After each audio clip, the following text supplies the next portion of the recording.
AC चला दो यार। सही है सही।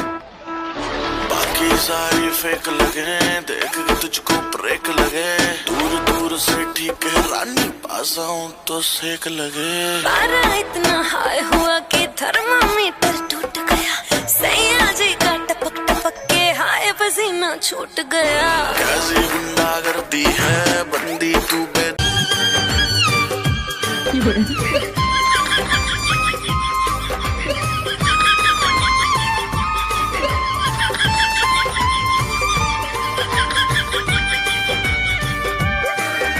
ਨਿਆਜ਼ੀ ਸਾਹਿਬ ਤੁਸੀਂ ਖੁਦ ਤੇ ਮੰਗਣ ਦੇ ਚੈਂਪੀਅਨ ਹੋ, ਅਗਰ ਨਰਿੰਦਰ ਮੋਦੀ ਤੁਹਾਡੇ ਕੋਲ ਬਣੀ ਗਾਲਾ ਚ ਆ ਗਿਆ ਤਾਂ ਉਹਨੂੰ ਕਿਸ ਕੰਮ ਤੇ ਲਾਓਗੇ? ਹਾਂ ਭਾਈ ਲੂੰਬੜੀ ਦੀ ਚਾਲ ਵਾਲੇ ਮੋਦੀ, ਤੈਨੂੰ ਮੰਗਣੇ ਦਾ ਤਰੀਕਾ ਆਂਦਾ ਜਾਂ ਨਹੀਂ? अरे हम तो फकीर आदमी है, झोला लेके चल पड़ेंगे जी।